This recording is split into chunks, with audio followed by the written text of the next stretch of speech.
So, Why do you think there's been the delay? Since you're ascribing to them intentional misconduct, why do you Yeah. think that's the case? why is it in this case? Yeah, why, I mean, you are ascribing to the city of Tucson and to Mr. McLaughlin and to others, intentional misconduct. Yeah. And I assume that a lawyer of your experience doesn't do that lightly, so why don't you tell me why you think that's the case? This proposal to sell the only public land ever sold was a massive crime in progress. The land is worth probably $75 million to $100 million. They had an appraisal where the city, Mr. Albert Elias at the meeting, one of the exhibits here, where they need to arrive at the price at the highest level. Elias and Gottschalk are at a meeting. They decide in his handwriting $3 to $4.50 a square foot. Okay, I read that. The next day, then the Kaselemis goes to the office of the city real estate guy and says, we need an appraisal. The city has a process. They don't follow it. The appraiser is told, here's and we have the handwritten notes as to what comps to look at. And it said, we suggest you look at a comp that's 350, something like that. And it comes back and they pick the lowest value. And not only do they pick the lowest value, when you do the numbers ultimately, the city has a rule you can't offer a lease more than 5 years. And in 5 years, there's $7.3 million in taxes that aren't gonna be paid. They offer a 50-year lease, which is $73 million plus in taxes that won't be paid. This property, the city, at the same time, they say, we want a value for just plain dirt. There's pages of documents where the city says to grant, it's the greatest stuff ever. This more than 114 acres, but 101 they wanted to sell, is more than downtown Tucson itself. It's a tremendous piece of property. The school was gonna use for their buildings, maybe 8 acres, maybe 20 would be the most. And yet, this was a whole 100-acre thing. It was a tremendous real estate development of a tremendously valuable piece of property, and the city cooperated in seeing that false information came in when they hired a woman in Phoenix to give certain numbers on how many students and would those live in dorms. She candidly said the records show that they have very few students living there. That's it, this BCAS deposition thing. Well, I'm not sure. I think Kaselemis went into that originally. But the number was changed. Yeah, and the city says, and then she come back, she says, look, I'm changing it from 20% to 80% land. That's a big number, and that changes the numbers. And and I'm doing it on these other facts. When you look at everything down the line, all of those things, I look at the whole record and see what's there. And what's there was a massive violation of public policy. What's there was a huge heist in progress by individuals, each of whom has been promoted since then. And what's the roles of public people and public records? It's fair. It's a fair role. It's our system that we get to look at these things and find out who was doing what's going on in terms of the public business. That's what's gone on in this case. That's why they're hiding. That's why the city attorney stepped in to get these records and to deep sex them, and they played the system like a harp. You asked the question, that's the answer. I asked the question, you gave it to me. This is Scott Egan for Audit AZ News.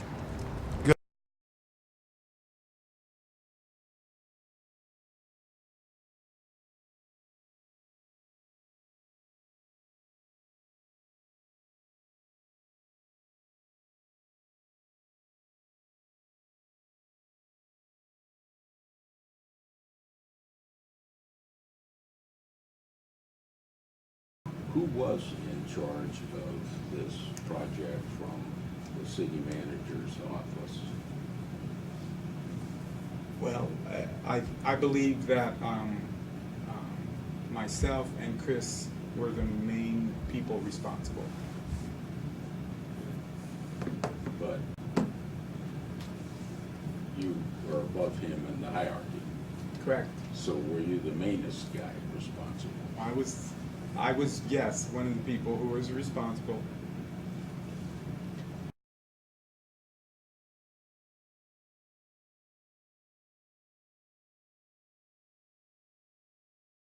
What role did you play in the requesting an appraisal of the El Rio property?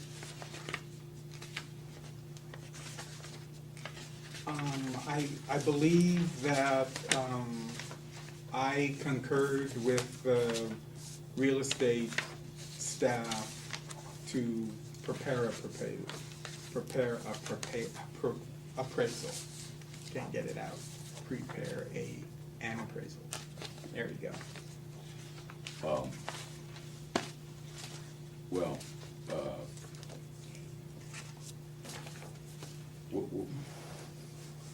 the city's required to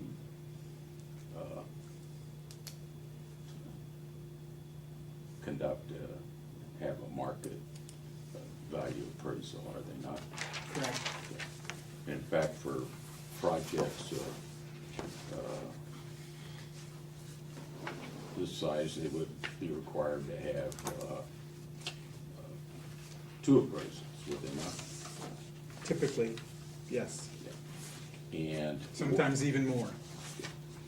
and what would the appraisal be covering? What would it determine? Well, the purpose of any appraisal would be to try to establish some basis of value for a piece of property. And that information could be used in a number of different ways, but the basic goal is to establish a basis for value. And did you see the appraisal that was sent in this case? I was aware of it, but I don't think I ever had possession of it, and I don't think I ever read it completely. Yeah. And I am aware it existed.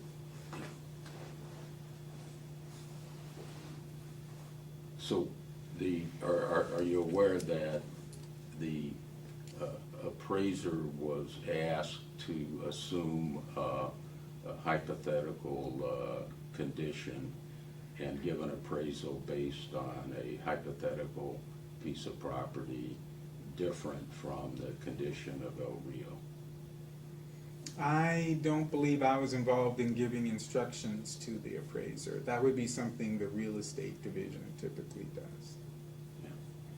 Well, if the, well, let me just back up and just thank you for that, but if you'd answer the question, were you aware that they did not ask for a market appraisal, but simply asked for a hypothetical appraisal as if the El Rio property was a bare piece of dirt with nothing on it? Well, yes, I was aware of that. Yeah.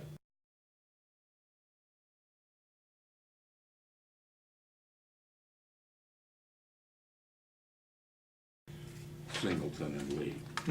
Are you aware of any written City of Tucson document that, for purposes of valuing that property, analyzes in any way the kinds of considerations that are discussed in number 13?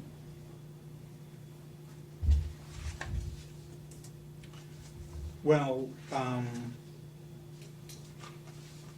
I think the appraisal does acknowledge what the current use of the property is. And it states that the highest and best use of the subject property as if vacant is for future development with a mixed-use project. So that's what it says here. Okay. Of course, it wasn't vacant. Correct. Yeah.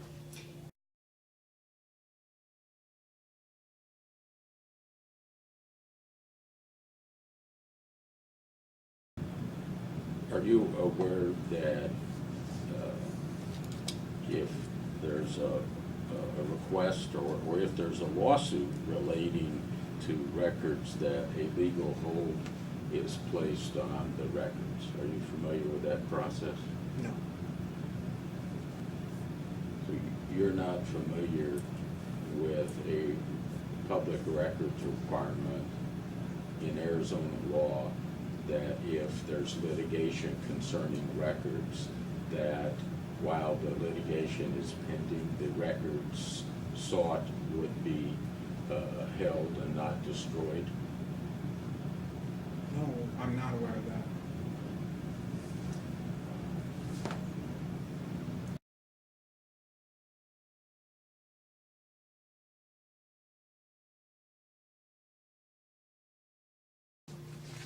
Does the City of Tucson manager's office have rules about keeping notes of discussions?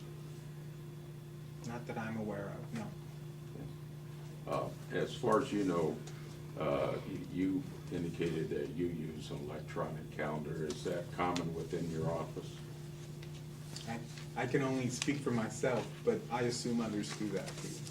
Well, you've been there awful long time to know whether others do that. Yeah. Objection. So when you would agree it's common within the office? Objection.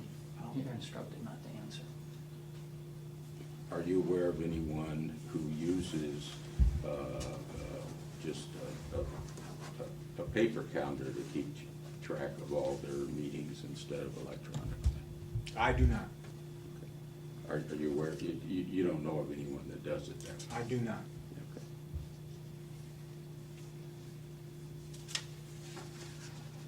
Okay. And is, within your management structure, is it common at notes that someone will take minutes at meetings? No, I don't think that's common.